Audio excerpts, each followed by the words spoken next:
commencement était la parole, et la parole est Christ. Radio Parole Vie, la radio qui donne à travers la parole. Mbote shalom bien-aimés dans le Seigneur.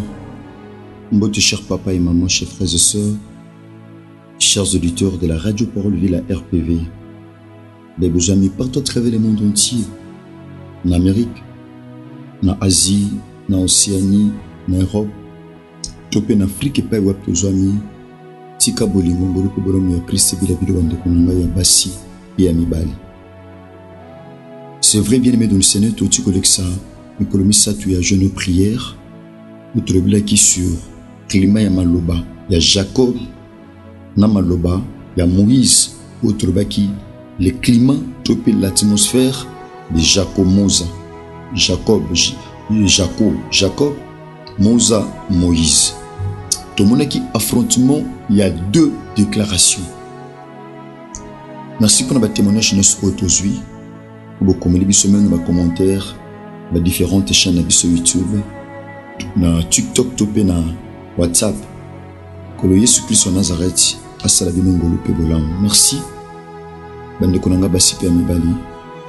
Tozana milulu monene na église na biso pa iwa pito kambani pa tata na Jean-Paul Mayata, pasteur de la foi. Tozana 3 matins ya le sambo o mama likambo ezali tango na bungisi elamba na ngana mokano ya kokoka ya nzambe. Tobandaki lobi lundi, le mardi tozana à partir à 7h kinongonga ya 10h.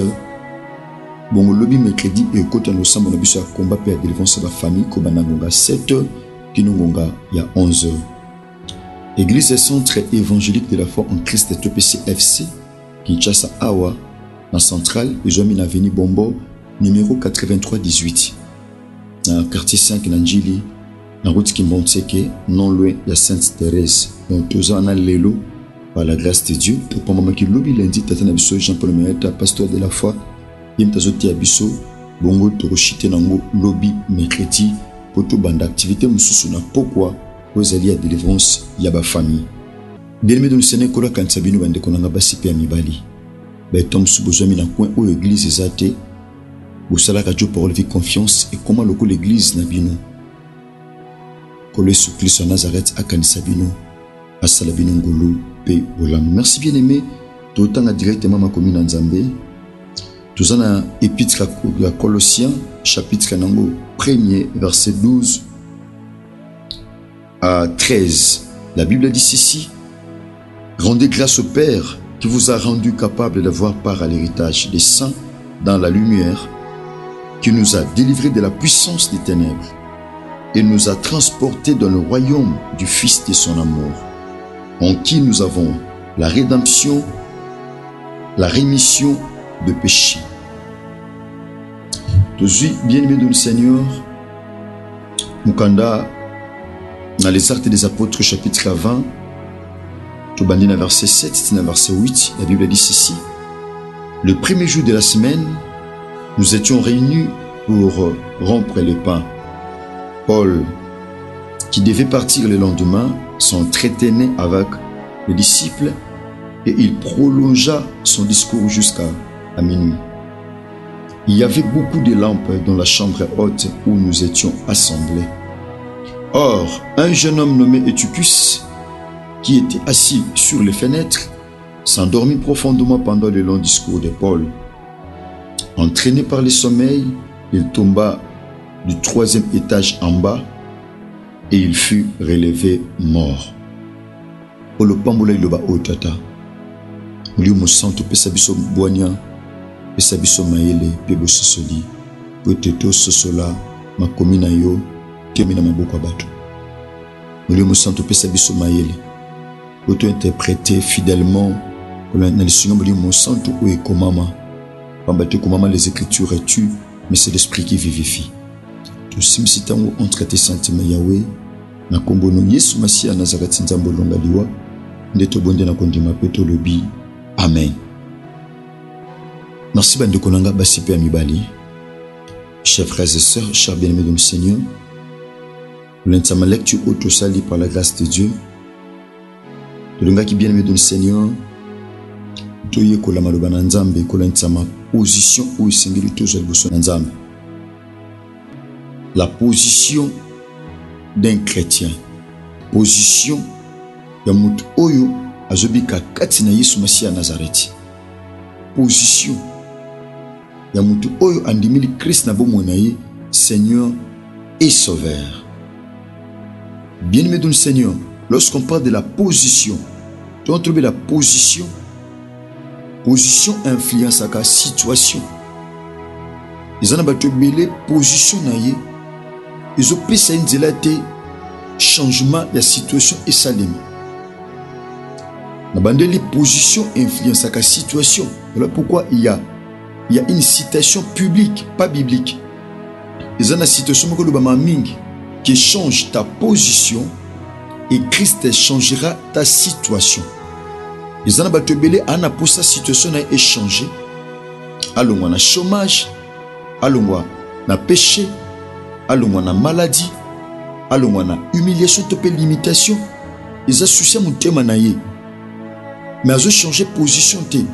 Alors tu na position au azanango wana ozo fongola ba porte pour situation échangée te. Bien-aimé dans le Seigneur, si mbanga mana mon frère ma soeur, de kokati pongi na butu tope na tongo lelo. Position na yo yango ko talisa o singili ozala lobby, position ozala ngo lelo. Position ki kozala malamu, ko ki pe kozala mabe. Mais yeba position influence à situation. Oh mutu azana c'est quoi la position bien-aimé dans le Seigneur? Position ezani. Position ezali manière dont une chose ou une personne est placée. Le lenge o mutu aza placé topé à telemi, topé à kufanda, topé à kolala. Ndenge nyoso mutu azali tobé en position. Bamsu baza na position ya kufanda, bamsu ya otelema, bamsu ya kolala. Nyoso wana c'est une position, tobé en position. Donc ezali lieu oyo eloko ezali placé. Situation dans une structure. Bien-aimé dans le Seigneur. N'est bien en position. Lorsqu'on parle de la position, tu bien en circonstance où l'on se trouve. Circonstance où mutaza ko se trouver nango.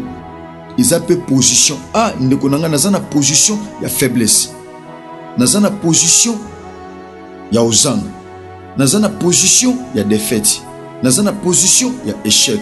Nazana position ya victoire. Nazana position ya joie. Nazana position ya olela. Nyonsu wana ils ont généralisé position. Tu peux bien en emplacement. Bien-aimé dans le Seigneur. Position, c'est un élément très important au Seigneur. Yonanga to simba peto yeba. Position. Ma comme yebishi biso Éphésiens chapitre 2 verset 6. Bien-aimé dans le Seigneur. Que tokufa na Christ to se kwa na ye. Donc position na biso ezali position ko se kwa na Christ. Ya otika la te na kata kunda kasi ya ko se kwa na Yesu Masiya ya Nazareth. Bien-aimé, pourquoi tolobi position influence à la situation ya mutu? Bien-aimé, tozunda kisa ana les actes des apôtres chapitre 20. Bien-aimé, batalisi biso Paul a prolongé qui discours. Paul anda côté à sango malamu aza ko enseigner liloba na Nzambe. Pendant qu'aza ko enseigner, bien-aimé dans le Seigneur, la Bible dit na chambre haute, azotea na chambre haute. Chambre à l'icolo. Pendant que Paul azotea bien-aimé dans le Seigneur, batu basangana ki ebele. Pona bakabula lipa. Bien-aimé dans le Seigneur, pendant que batu bazaki ebele, makomelo le bi minde zala ki ebele pe batu basangana ki. Mais pendant que Paul azotea son malam, il y avait un jeune homme. Ozaki na position ya malam te. Paul azotea son malam na chambre haute. Mais il a afandi na fenêtre. Positionné na fenêtre. Bien-aimé dans le Seigneur. Mon frère, ma soeur, tombe sous au sambelaka. Mais on a fenêtre. Moutou afandi na fenêtre. A ozamu pepe. Ya libanda na yakati. A cause na deux climats à la fois. De quoi afandi na fenêtre. Position na ye. Bien-aimé dans le Seigneur. Et ça la sorte que abika situation ya malamu te. Pourquoi? Parce que positionner ezaki malamu te. Afin na fenêtre, kombone Eutychus azaki assis na fenêtre alali profondément position na ye bien que maté ezoteama mais ememi na sommeil. Ezana batobele position na bango ememi bango na sommeil. Sommeil spirituel, topé sommeil physique. Ezana batobele nyonso na vie na bango elala par rapport à position. Ezana batobele position ou azona vie chrétienne. Elalisa vie na ye, elalisa libala na ye, elalisa santé na ye, elalisa musala na ye, elalisa bafer na ye, elalisa voyage na ye, elalisa commerce. Position elalisi ndeko. Position azaki nango etindi tende kwa lala. Ezana batobele le ba chuta na vie suite à position bazoka liboso na nzambe. Ndeko na chambre haute Thomas Paul azote ya sango malamu aza ko enseigner mais yé a eu position et au fond de la fenêtre. Beaucoup d'enfants de Dieu aujourd'hui échouent. Pourquoi? Suite il y a position. Suite il y a position influencer situation na bango. Ndeko alali na fenêtre. Alali profondément pendant que Paul azote ya sango malamu. Ndeko alali makome lobi amemamaki na pongi akwei auti likolo ti ya na 3e étage ti na se akwei bien aimé situation ndeko ekomi ya pasi ya mabe. Pourquoi? Abande kolala azaki na position ya olala. Bien aimé pendant que kozwa position malamu te eza biloko mususu esutukisa yo. Pendant que kozwa position malamu te na nzambe, pendant que sa position malamu te même na vie na yo ya bomoto ko tshaba discipline na ba principe. Bien aimé okoyi po kokuya lokola muto azaki na position ya bien te. Bien aimé avant tout yamba Christ tozaki na position o tozaki nango. Donc tu yambi Christ tozu une nouvelle position. Totu ko tanga na mukana na nzambe na livre Colossiens épître Colossiens chapitre 1er verset 12 à 13. Na comme le Bible tozongisa matondo epai na nzambe. Apôtre Paul abandi na ko encourager ba Kristo ya Colosse ba fidèle ya kotinda bango ba rendre grâce epai na nzambe. Bien aimé abi ye o ya délivrer biso na puissance ya ténèbres. Autrefois position na biso otozaki nango ezaki position ya kufanda na ténèbres. Voilà pourquoi la Bible dit voici le peuple longtemps assis dans les ténèbres a vu une grande lumière. Le peuple qui habitait le pays de l'ombre de la mort, une lumière resplendit. Libote bande ko bika na mulili bande ko bika na sia elilingi ya mulili amoni pole ya nzambe kokita. Autrefois tozaki na position ya kobika na mulili, tozaki na position ya kobika na ténèbres. Lorsqu'on parle des ténèbres, on voit l'échec, on voit le malheur, on voit la souffrance, on voit la limitation. Makambu nyonso mabe ténèbres eza ko englober makambu nyonso ya pasi ya mabe pe ya kolela. Autrefois position na biso ezalaki ya ténèbres, mais misale kulusu ya Christ et pécibiso une nouvelle position. Alléluia.